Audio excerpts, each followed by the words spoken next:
Hello students, technical study সেন্টারে সবাইকে স্বাগত। সবাইকে গুড মর্নিং। অল স্টুডেন্ট যারা সদ্য আইটিআই ডিপ্লোমা পাস করেছো বা যারা সম্প্রত পরীক্ষা দিয়েছো সবাইকে কনগ্রাচুলেশনস আগামী দিনের সব পরীক্ষার জন্যে। যাই হোক, আজকে আমাদের যে ভিডিওটার আপডেট দেওয়া হয়েছিল, যে সাবজেক্টটা ছিল সেটা হচ্ছে ম্যাথ। ম্যাথ এমন একটা সাবজেক্ট যেটা প্রত্যেকটা টেকনিক্যাল পরীক্ষায় কিন্তু আসবেই, আর তার পার্সেন্টেজ হিসাবে তোমাকে 8% থেকে 12% ম্যাথ তোমায় করতেই হবে। তো সেই ব্যাপারটা নিয়ে আজকের আমাদের ভিডিও, কারণ হচ্ছে ম্যাথ ছাড়া তো আমাদের টেকনিক্যাল পরীক্ষায় পাস করা সম্ভব নয়।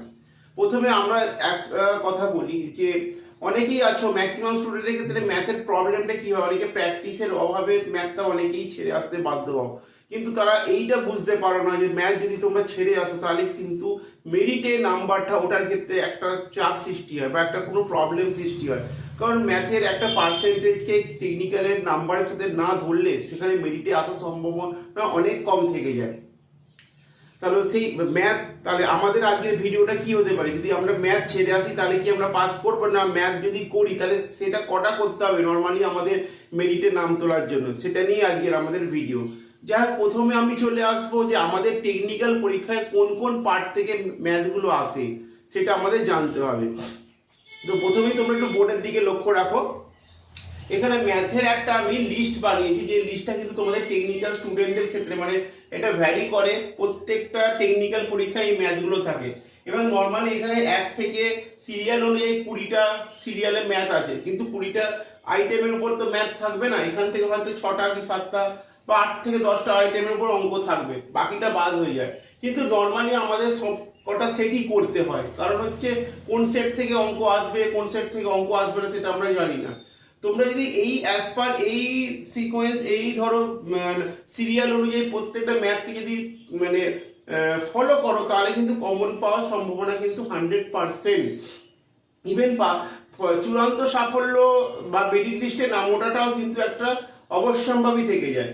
সেক্ষেত্রে প্রথমে আমি একটা বলে দিই, দেখো এখানে 1 নম্বরে কি আছে, এইচসিএফ এলসিএম, 2 নম্বরে আছে ডেসিমেল ফ্র্যাকশনস, 3 নম্বরে হচ্ছে সিম্পলিফিকেশন, 4 হচ্ছে তোমার স্কোয়ার রুট কিউব রুট, 5 হচ্ছে অ্যাভারেজ, 6 হচ্ছে পার্সেন্টেজ, 7 প্রফিট অ্যান্ড লস, 8 হচ্ছে রেশিও, 9 হচ্ছে সিম্পল কম্পাউন্ড ইন্টারেস্ট, 10 হচ্ছে পার্টনারশিপ, 11 হচ্ছে মিক্সচার, 12 হচ্ছে টাইম অ্যান্ড ডিস্টেন্স, 13 হচ্ছে বোট অ্যান্ড স্ট্রিম, 14 হচ্ছে পাইপ সিস্টেন্স, 15 হচ্ছে ট্রেন, 16 হচ্ছে এরিয়া, 17 হচ্ছে ভলিউম সারফেস এরিয়া, 18 হচ্ছে জিওমেট্রি, 19 হচ্ছে ট্রিগোনোমেট্রি, আর 20 হচ্ছে অ্যালজেব্রা।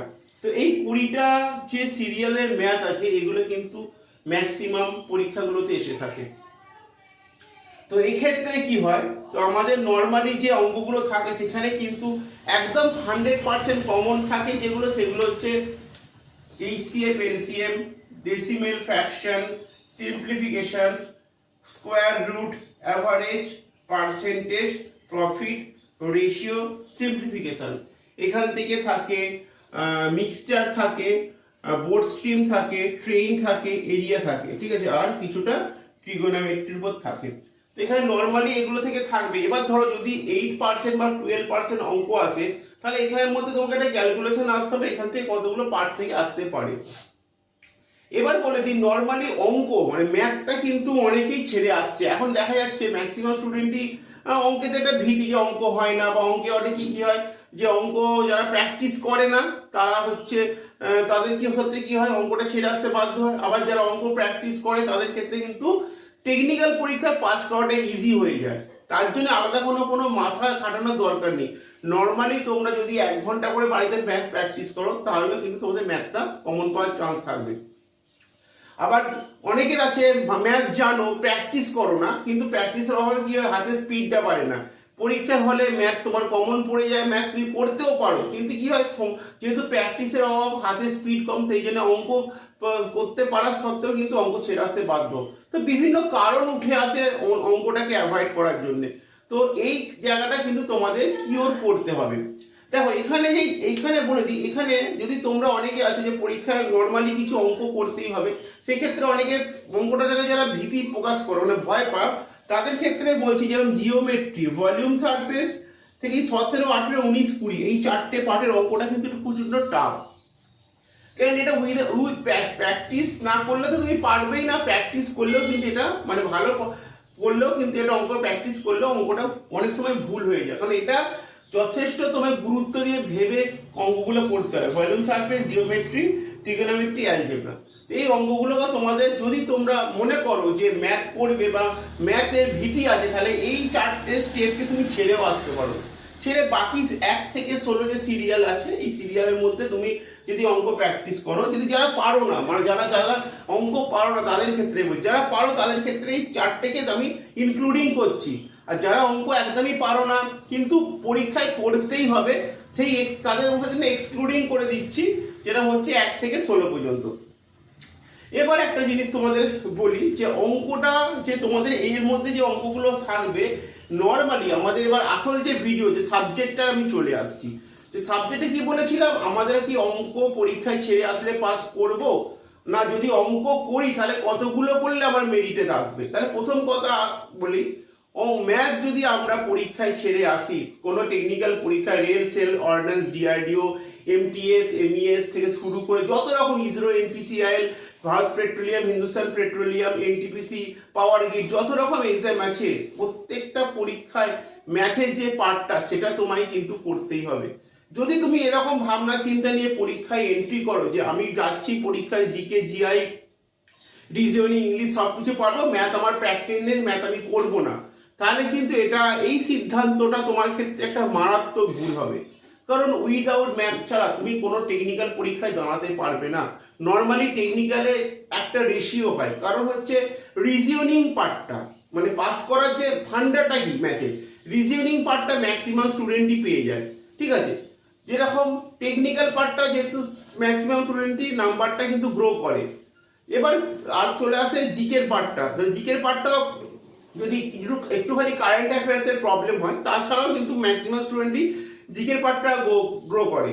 তাহলে কি হলো, জিকে, রিজনিং, ঠিক আছে, জিকে, রিজনিং, টেকনিক্যালের পার্টটা তোমরা সবাই ইকুয়ালি নাম্বার করতে পারছো, কিন্তু প্রবলেমটা থেকে যায় হচ্ছে ইংলিশের ক্ষেত্রে আর ম্যাথের ক্ষেত্রে। কারণ ইংলিশটা আমাদের সচরাচর সবাই প্র্যাকটিস করি না, সেখানে যেরকম ধরো antonym, synonym, fill in the blanks, idioms বা এরর বা তোমার বলতে পারো স্পেলিং মিস্টেক, এরকম বিভিন্ন জায়গা থেকে কোশ্চেন হলে কি হয়, সেখানে আমার নাম্বারটা ওঠার চান্স থাকে না, কারণ আমরা প্র্যাকটিস করি না ম্যাক্সিমাম। এটা বাস্তব ঘটনা। সেম অঙ্কটাও এরকম, যে অঙ্কটা যদি তুমি উইদাউট প্র্যাকটিস না করো, প্র্যাকটিস যদি অঙ্কটা না করো, তাহলে কি হবে, তোমারও কিন্তু এই প্রবলেমটাই সমস্যা হবে।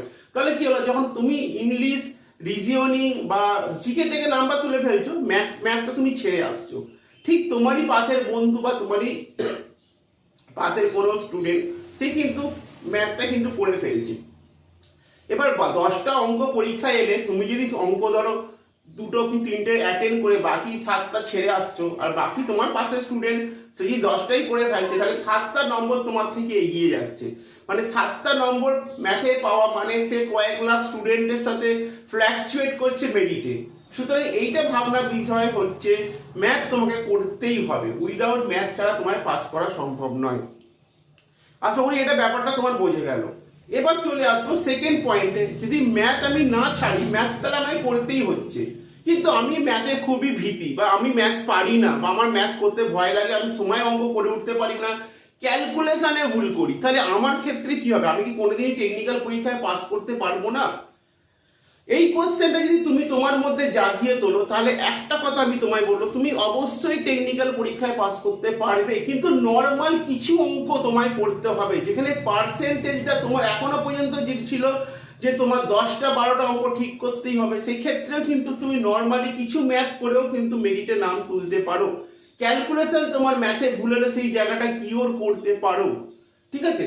ক্যালকুলেশনের ব্যাপারটা আমি ঠিক নেক্সট স্টেপে বলছি, মানে আসছি, ঠিক আছে, স্টেপে স্টেপে বলছি। দেখো, নর্মালি ম্যাথ বলতে আমরা যেগুলো বুঝি, HCF, LCM, decimal, fraction, simplification, square root, average, percentage, বা টাইম অ্যান্ড ওয়ার্ক, বা বোর্ড স্ট্রিম, বা মিক্সচার অ্যালিগেশন, এখানে ট্রেন এরিয়া, এই অঙ্কগুলো কিন্তু খুব নর্মাল অঙ্ক। মানে এগুলো যদি তুমি একটু ভাবে, মানে তোমার যার মানে যে অঙ্ক পারো তার ক্ষেত্রে আমি ভিডিওটা আমি বলছি না, যারা অঙ্ক পারো না বা অঙ্ক ছেড়ে আসছো বারংবার পরীক্ষায় বা পরীক্ষায় অঙ্ক গিয়ে টাইম করতে পারছো না, তাদের ক্ষেত্রে বলছি। এগুলো হচ্ছে নর্মাল ম্যাথ, ঠিক আছে, একদম নর্মাল ম্যাথ ভালো করে ঠান্ডা মাথায় চোখ বন্ধ করে ভাবার চেষ্টা করো। এই নর্মাল ম্যাথগুলো কিন্তু একদম সিম্পল ভাবে তৈরি।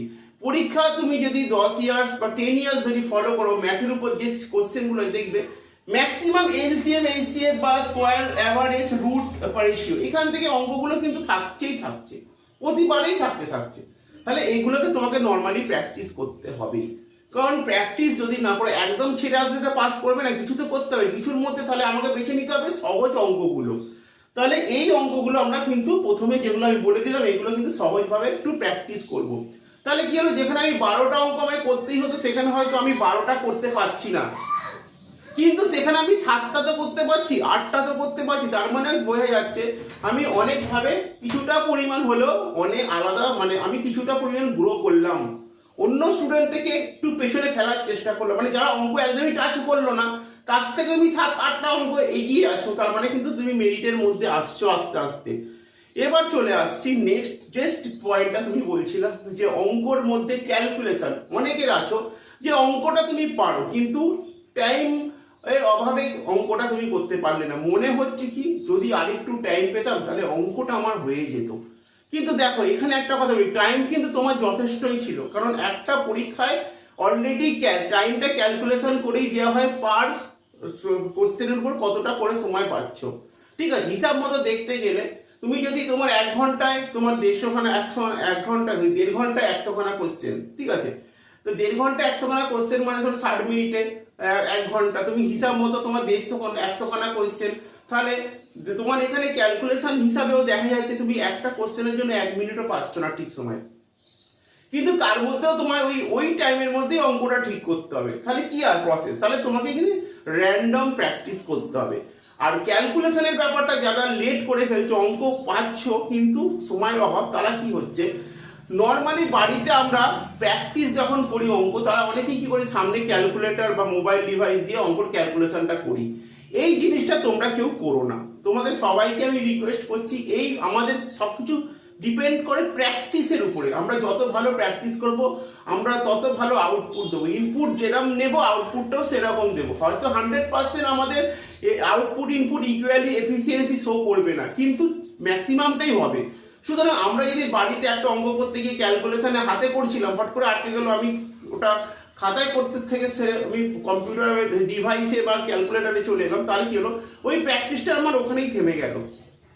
তাহলে নর্মালি কি হয়, যখন তুমি পরীক্ষা হলে গিয়ে আর কোনো ক্যালকুলেশন ডিভাইস পাও না, তখন কি হয় তোমরা সিস্টেমটা ফেল করো, সিস্টেমটা প্রসেসিংয়ে ঠিক যাচ্ছিলে, সিস্টেমটা ফেল করলে কি হলো, যেহেতু খাতায় প্র্যাকটিস করছিলে না, বাড়িতে করেছো বা তুমি ক্যালকুলেটারে করেছো, সেখানে গিয়ে তুমি খাতা না পেয়ে ডিভাইসে করে ফেললে, ব্যাস তোমার ডিভাইসও তুমি পেলে না, ক্যালকুলেটার পেলে না, খাতায় করতে গিয়ে জিনিসটা ভুল হলো, তোমার একটা দুটো অঙ্ক ভুল হলো মানে মেমোরি হ্যাং হয়ে গেল, ব্যাস মেমোরি হ্যাং মানে বাকি অঙ্কগুলো ভুলের রাস্তায় চলতে শুরু করলো। সুতরাং ওই জন্য বলছি সবসময় প্র্যাকটিসটা এমনভাবেই করো, বাড়িতে বসে করলেও কিন্তু খাতাতেই করো। আর প্রথমেই হচ্ছে অঙ্ক একটা দুটো ভুল হলেই কিন্তু নর্মালি প্রত্যেকটা ভুল হতে থাকবে, কারণ তুমি তখন তোমার পরীক্ষার সময় তুমি এমন একটা এনভায়রনমেন্টের মধ্যে দিয়ে গ্রো করবে যেটা তোমার নর্মাল এনভায়রনমেন্ট নয়, অনেক কিছু উল্টো পাল্টা এটা সেটা কথা, মাথায় প্রেশার, পারিবারিক চিন্তা, এটা বন্ধু বান্ধবকে চাকরি পেয়েছে, বাবাই বলেছে মাই বলেছে চাকরি পেতে, নানা রকম মানে প্রেশার তোমার মাথায় সেই সময় থাকবে। কথাগুলো মাথায় বাস্তবে একটু ভাবনা চিন্তা করে দেবে, যেগুলো বলছি এগুলো মিলিয়ে নাও, তখন ওই মাথায় যে প্রেশার থাকবে সেই সময় থেকে তোমার এই নর্মালি এই ব্যাপারগুলো আসবে না। তাই জন্য বলছি তোমাকে কিন্তু এই সময় যে প্রেশারাইজের মধ্যে কিন্তু অঙ্কগুলো করতে হবে, সেই হিসাবে তোমাকে যা প্র্যাকটিসটা করো ম্যাথগুলো সেগুলো ভালোভাবে যে ক্যালকুলেশনটা করবে সেটাই কিন্তু তোমার পরীক্ষাতেই তুমি দিতে পারবে। আচ্ছা, তাহলে আমার এখানে পয়েন্টগুলো মোটামুটি শেষ হয়ে গেল, ঠিক আছে, যেগুলো নিয়ে আমার ভিডিওটা করার উদ্দেশ্য ছিল। কিন্তু এবার লাস্টে আমি আমার দিক থেকে তোমাদের কিছু বলতে চাই যেটা তোমাদের পক্ষে দরকার। কারণ হচ্ছে সবাইকে একটা কথাই বলবো, যা সাবজেক্ট পড়ছো পড়ো, কোনো অসুবিধা নেই, যেভাবে প্র্যাকটিস করছো করো। নর্মালি এখন অনেক পরীক্ষায় দেখবে ম্যাথ আর ইংলিশটা কিন্তু একটু থাকছে, যেরকম ম্যাথটাও তোমাদের কাছে ভীতির ব্যাপার, ইংলিশটাও আননোন, কারণ ইংলিশ অনেকেই অ্যাভয়েড করে যাও। তো সবাইকে একটা কথাই বলবো, একটু ম্যাথ যেরকম করছো তার সাথে একটু ইংলিশটা করার চেষ্টা করো, কারণ দেখো কম্পিটিশন অনেক বেশি, স্টুডেন্ট ভ্যাকেন্সিও বেরোচ্ছে, কিন্তু তোমাকে তো সেই জায়গাটায় পৌঁছাতে হলে তবে তুমি চাকরির মুখ দেখতে পারবে। তবেই তুমি গভর্নমেন্টের একটা আইডি কার্ড নিজের গলায় ঝোলাতে পারবে। সেই জায়গাটা তৈরি করতে হলে পার ডে 1 ঘন্টা করে ম্যাথ প্র্যাকটিস করো, 1 ঘন্টা করে পার ডে ম্যাথ প্র্যাকটিস করো। এটা একটু কন্টিনিউ রাখো। দেখো সপ্তাহ 2-3 করতে করতে বা তোমরা তো হয়তো কেউ সপ্তাহে 1 দিন 2 দিন বসো, বা কেউ হয়তো বসোই না, বা কেউ হয়তো মাসে 3-4 দিন বসো, কিন্তু এইটা কিন্তু সিস্টেম নয়। অ্যাজ পার প্রসেস কন্টিনিউ রাখতে হলে তোমাকে পার ডে, হতে পারে তোমার সপ্তাহের মধ্যে কোনোদিন কাজ থাকলে তুমি হয়তো ম্যাথটা করতে পারলে না, কোনো ব্যাপার না, তুমি যেদিন পারলে না সেটা নেক্সট দিনকে করার চেষ্টা করো। এরকম করে কন্টিনিউ 1 মাস করো, তুমি তোমাদের ম্যাথের জায়গাটা এত ইজি হয়ে যাবে, তখন না তোমার এই ভীতিটা মনে হবে না যে টেকনিক্যাল পড়েছি, রিজনিং পড়েছি, জিকে জিআই পড়েছি, তার সাথে ম্যাথটাও আমার মানে কন্টিনিউ প্র্যাকটিস হয়ে গেছে।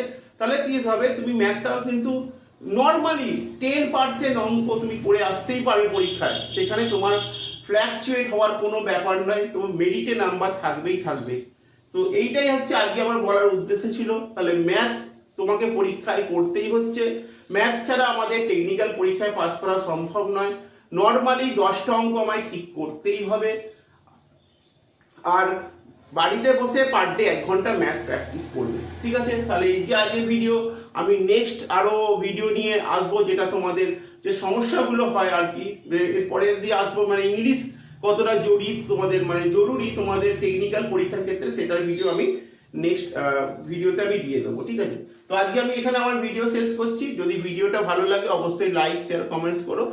তোমরা লিঙ্কে থাকো, নেক্সট ভিডিও আসছে যেটা তোমাদের ইংলিশ কতটা দরকার পড়বে আর ইংলিশের কোন জায়গাটা তোমরা করবে টেকনিক্যালের জন্য, ওকে?